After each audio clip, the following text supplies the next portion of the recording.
ನಮಸ್ಕಾರ. ನಮ್ಮ ಸಿಮಾನ್ seeds private limited Gujarat. ಇವತ್ತು ಬಾಹುಟ್ಟು ವಾಟರ್ ಮಿಲನ್ ಪ್ಲಾಟ್ನಲ್ಲಿ ಇದ್ದೀವಿ. ಇವತ್ತು ಕಟಿಂಗ್ ಆಗ್ತಾ ಇದೆ. ಸೊ ಫಾರ್ಮರ್ ಜೊತೆ ಸ್ವಲ್ಪ ಮಾತನಾಡೋಣ. ನಮಸ್ಕಾರ ಸರ್. ನಮಸ್ಕಾರ ಸರ್. ಇದು ಬಾಹುಟ್ಟು ವೆರೈಟಿ ನಿಮಗೆ ಹೆಂಗೆ ಅನಿಸ್ತದೆ ಸರ್? ಇದು 101% ಸರ್. ಸೂಪರ್ ಅದ ರೀ. ಟಾರ್ಗೆಟ್ ಭಾರಿ ಬಂದಲ್ಲತ್ತೀರಿ. ಹೌದು ಸರ್. ನಮ್ಮ ರೈತರಿಗೆ ಸಂಪರ್ಕಿಸಲು ಇವಾಗ ನೀವು ಬಂದಿರಲ್ಲ. ಹಾಂ ರೀ. ಈ ವೆರೈಟಿ ಮತ್ತೆ ಈಗ ಕಂಟಿನ್ಯೂ ಆಗಿದಿರಲ್ಲ, ನಿಮ್ದು ಮಾರ್ಕೆಟ್ನು ಜಾಸ್ತಿ ಆಗ್ತದ, ನಮ್ಮ ರೈತರಿಗೆ ಉತ್ಪನ್ನನೂ ಜಾಸ್ತಿ ಆಗ್ತದ. ಬಟ್ ಇದು ಮಾಡ್ಬೇಕಂದ್ರೆ ನಮ್ಮರ ಬಲ್ಲಿ ಎಲ್ಲ ಸರಿಯಾಗಿ ಬಂದ ನೋಡ್ರಿ.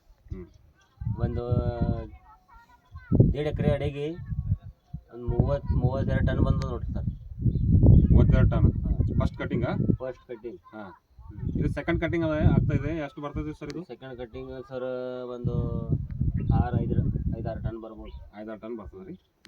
ಈಗ ನೀವು ಬೇರೆ ಫಾರ್ಮರ್ಸ್ಗಳಿಗೆ ಏನು ಹೇಳಕ್ಕೆ ಇಷ್ಟಪಡ್ತೀರಿ? ಇದು ವೆರೈಟಿ ಹಚ್ಬೇಕೇನಿಲ್ಲ? ಇದು ವೆರೈಟಿ ಕಂಪಲ್ಸರಿ ಹಚ್ಬೇಕು ಸರ್. ಇದು ರೈತರು ಎಲ್ಲರಿಗೆ ಹಚ್ಚೋರವ್ರಿಗೆ ಒಳ್ಳೇದು. ಹೌದು. Thank you sir.